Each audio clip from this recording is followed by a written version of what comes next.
आदर है, आपकी सगाई करेंगे और अपनी बहन का लगन टीका भेज रहे हैं।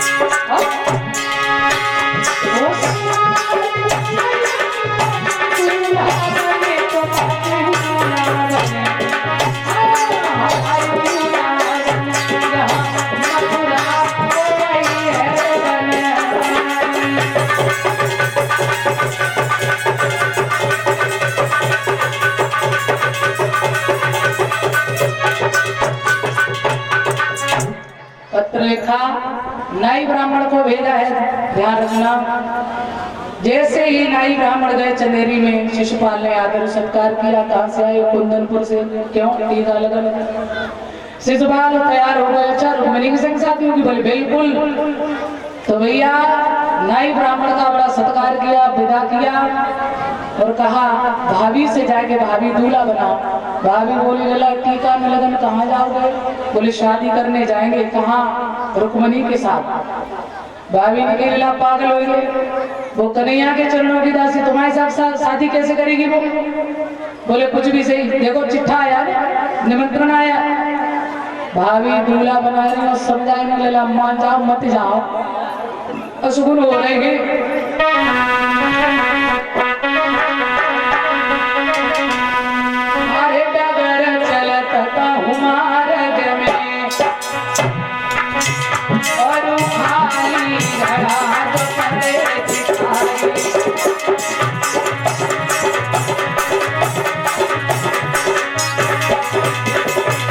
पहला खाली घड़ा नजर आए तो समझ लो असुर हो रहा है।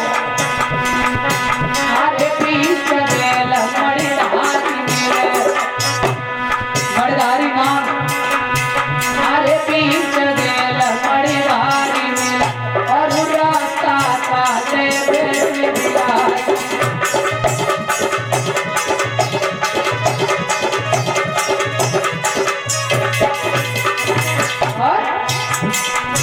आगे सूखी डाल कौआ बोले, ये सुन है तीसरा।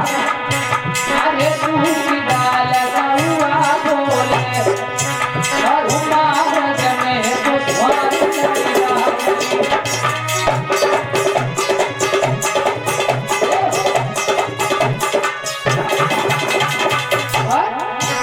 आगे घर से निकली सब सुमन चले,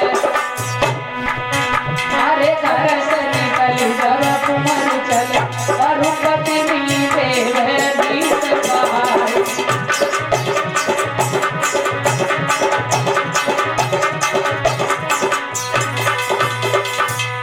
असुगुन हो रहे। भाभी बोली लला मान जा। जैसे मोहर रखो पटक लगी, बिलैया रो रहे। अब भाभी बोली लला देख रहे बिल्ली रो रही है, सच्ची असुगुन है, मान जाओ, मारे जाओगे, मुझे नहीं लग रहा तुम लौट के आओगे। शिशुपाल बोले भाभी तुम तो दूल्हा बनाओ। भाभी ने बनाई वो दूल्हा और समझ आई लला रुक्मिणी ये दो बराते दो दूल्हा, पक्का ही मारे जाओगे, मान जाओगे, द्वारकाधीश के सामने तुम कुछ नहीं कर पाओगे। मगर काम आने वाले शिशु रुकुम यानी शिशुपाल तैयार हो गया तो बारात की जो तिथि निश्चित थी उससे पहले ही चल गई, 15 दिन पहले। रुक्मिणी रो रही है, श्याम तुम्हारे बिना मर जाएंगे। मेरे सज्जनों जैसे ही बारात लेकर के पहुंचे हैं तो रुक्मिणी परेशान थी, रो रही थी। एक ब्राह्मण देव ने दरवाजा खटकाया, कहो पंडित जी लली भिक्षा लाओ। भिक्षा नहीं मिलेगी, क्यों? हमारी शादी है। अरे तो और खुशी की बात है बेटी, अरे मैं तो कन्हैया के साथ करना चाहते मगर श्याम। हाँ 501 रुपए धर्मेंद्र यादव इंस्पेक्टर नंगला कमलेशी भैया की तरफ से सम्मान है, 501 रुपए का। बहुत बहुत आपको बधाई। तो रुक्मिणी ने कहा पंडित जी मैं श्याम के चरणों की दासी हूँ। बोले कहीं देखा? बोले स्वप्न में कुछ कह रहे थे, ये कहा था जब बारात आ जाए शिशुपाल लेकर तो मेरे लिए पत्र भेजना, हम आएंगे। फिर भेजा, बोले कोई है ही नहीं, किसके यहाँ से भेजे, तुम ही चली जाओ। बुढ़ापा था, पंडित जी बोले इतनी दूर द्वारिका कैसे जाएंगे, कैसे? रुक्मिणी बोली मर जाएंगे, चले जाओ पंडित जी। उसी समय मेरे सज्जनों रुक्मिणी ने पत्र लिखा है और पंडित जी को दिया और कहा चले जाओ। हाँ, जो रुक्मिणी बनी है और कृष्ण उनको ले आए जो झांकी बनी है। तो उसी समय रुक्मिणी ने कहा चले जाओ पंडित जी। वो पंछी ले जा रे संदेश, पंछी ले जा रे संदेश, मेरे श्याम पिया के देश। पंछी ले जा रे संदेश, मेरे श्याम पिया के देश। पंछी ले जा रे संदेश, मेरे श्याम पिया के देश। चिट्ठी में सब कुछ लिख डाला, चिट्ठी में सब कुछ लिख डाला, और कुछ भी देश। पंछी ले संदेश, मेरे श्याम पिया के देश। पंछी ले जा रे संदेश, मेरे श्याम पिया के देश।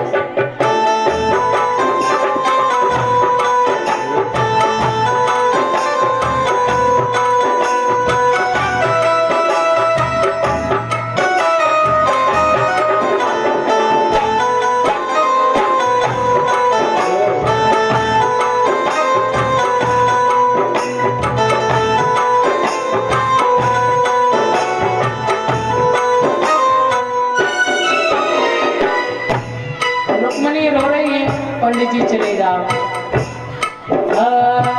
कागज में मैंने साफ लिखा है, कागज में मैंने साफ लिखा है, ये जीवन तेरे नाम लिखा है, ये जीवन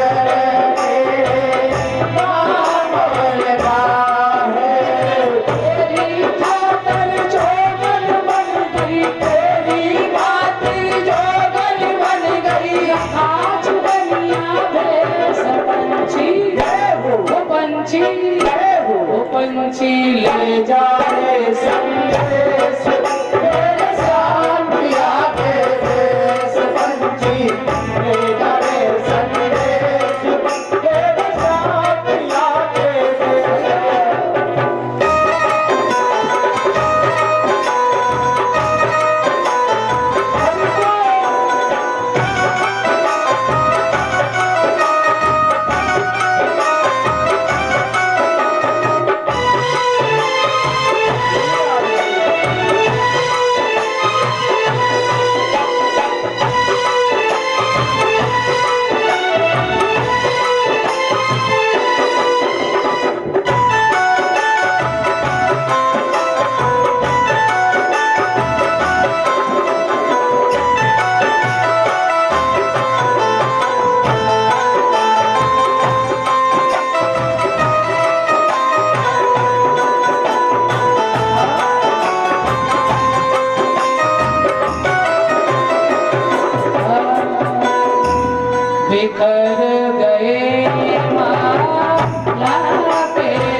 बोलिए द्वारकाधीश भगवान की। मेरे सज्जनों, रुक्मिणी का पत्र लेकर पंडित जी जा रहे। द्वारका बहुत दूर है। रास्ते में एक वृक्ष मिला है, विश्राम करने लगे। उसी समय पंडित जी को भगवान समझ गए, बुढ़ापा है, नहीं चला जा रहा। योग माया से उठाया, द्वारका में लिटाया। भैया कौन सा नगर है? द्वारका। अच्छा, तो यहाँ कन्हैया कहाँ रहते हैं? पूरा पता लिया और उसके बाद में भगवान के पास में पहुंचे पंडित जी। और वो निमंत्रण जो पत्र था रुक्मिणी का, विरह की वेदना जिसमें थी, तो वो भगवान को दिया और कहा देर मत करो कन्हैया, रुक्मिणी मर जाएगी तुम्हारे बिना। बारात लेकर शिशुपाल आ चुका है। भगवान चलने को तैयार हुए पंडित जी के साथ। और ले आगे बलराम। बलराम ने बोली कहाँ? पहले बच्चा सम्मान बहुत करते थे, सो कन्हैया ने नीचे सर झुका लिया।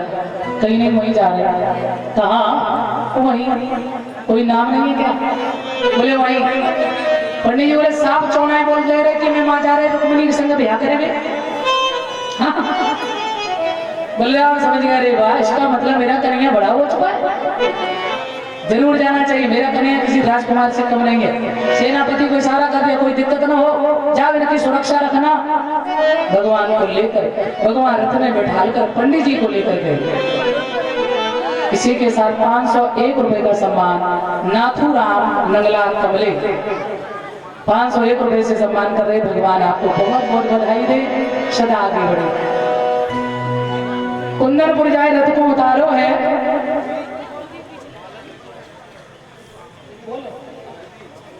तो कुंदनपुर रथ में जब रथ को उतारा है भगवान कन्हैया ने, और पंडित जी ने कहा, कन्हैया बोले हाँ तुम तो अकेले हो। कन्हैया बोले बिल्कुल, जैती फौज कौन की लगी है? बोले शिशुपाल और दंत वक्र की। तो अकेले? बोले हम रुक्मिणी को भेज रहे पूजा के बहाने, तुम यहीं से ले जाओ। कन्हैया बोले हाँ, ये काम बहुत बढ़िया। सो रुक्मिणी को जाए के सारो हाल बताओ, लली पहुंचो, जाओ। काहे कन्हैया अकेले आए, ज्यादा कोई है भी ना संगे, इसलिए तुम जाओ और वही मिलेंगे मंदिर में। रुक्मिणी बोली ठीक है, पर माँ के गले से लग के रोने लगी। रुक्मिणी को पता हम जा रहे हैं, भैया आशीर्वाद दो।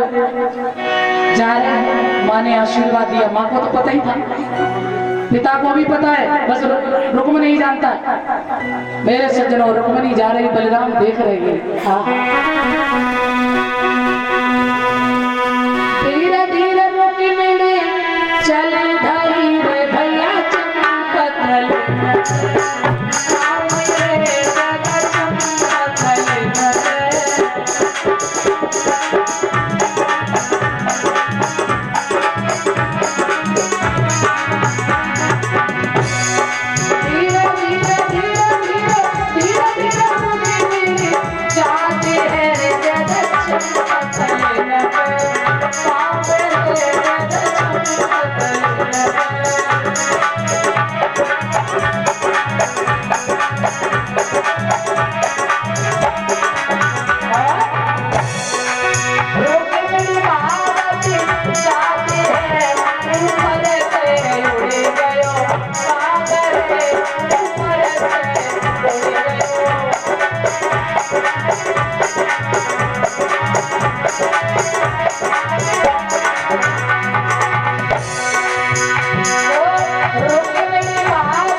चली है और जैसे ही मंदिर के किनारे पहुंची है तो 10,000 सैनिक लगे भैया के।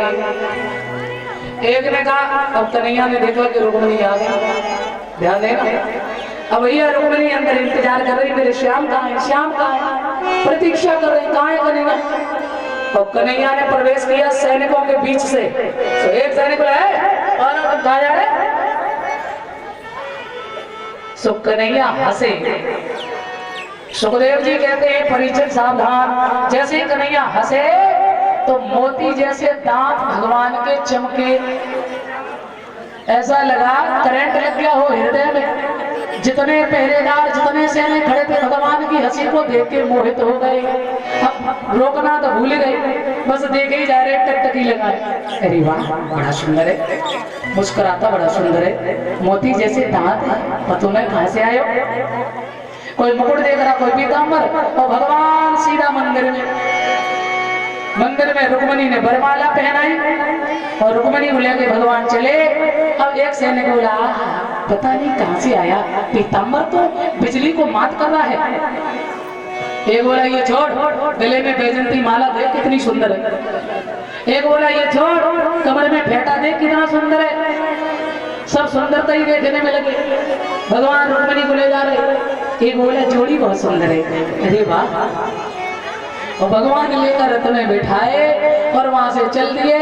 इधर भैया जैसे ही पता चला देर हो गई, सैनिक बोला एक जो बड़ाई करने में लगो, देखने में लगे हो, रुक्मणी बिटिया कहाँ है? अजी मंदिर में पूजा कर रही होगी। मंदिर में देखा तो है ही। अब तो भैया शोर मच गयो, अब तो अल्लाह मच गयो, ले गयो ले गयो ले गयो ले गयो भैया। ये हिमांशु बच्चा जो है सम्मान कर रहा है, बहुत बहुत रजनीश यादव साजनपुर, ये भैया सम्मान कर रहे। ये बच्चे बहुत भगवान इनको सुख समृद्धि दे, सद्बुद्धि दे, कामना है। तो मेरे सज्जनों भगवान अब आगे बढ़े, रुक्मणी को लेकर जा रहे। अरे भैया रुक्मणी कहाँ ले गया कहाँ है? रुकुम को खबर मिली, सो रुकुम दौड़ कर आए। क्यों जी आप 10,000 सैनिक लगे थे और मेरी बहन रुक्मणी कहाँ है? तो एक सैनिक बोला क्या बताए, मैं बताऊं? हाँ बताओ ना। अरे आया था तो अभी आया था ना काला कलूटा, वो ले गया बहन को। क्या ले गया? और तुम सब यही खड़े रहे और तुमने रोका नहीं उसे? कहने लगे क्या बता महाराज, एक बार तो मारने के लिए चले हमने तो मारने का प्रयास भी किया, लेकिन वो हंसा और हंसने के बाद क्या हुआ ये तो ले जाने के बाद पता चला। एक बोला महाराज मन तो बहुत था रोकने का, मगर मैंने सोचा जोड़ी बहुत सुंदर है, एक बार ले जाने दो, बाद में होगी सो देखी जाएगी। बोल गोविंद भगवान की चारों तरफ से भाग पड़े रुकुम को, यानी रुकुम सेना लेकर भगवान को घेर लिया। बलराम जी आए, बलराम ने पूछा कन्हैया ये कौन की बेटी है? कौन की अरलिया है और मोहन सुगर नारियल मोहन सुगर नारियल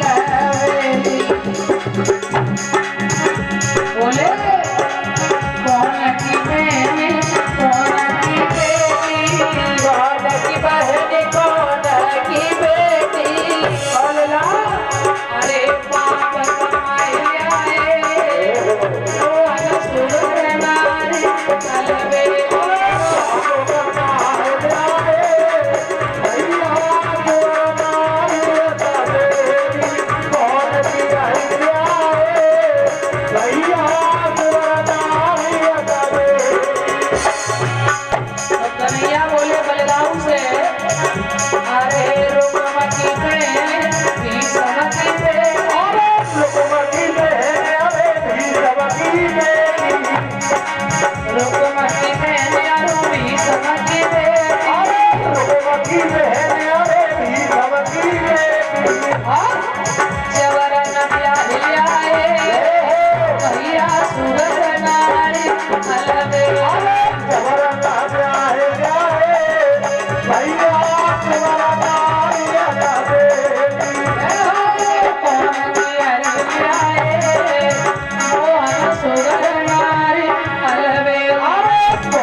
कृष्ण ने सारा हाल बताया। बलराम समझ गए, तुम यहीं रहो, हमारे लिए फौज ज्यादा ना है, भगवान के नहीं। कहते हैं रुक्मणी को रथ में बैठा लेंगे।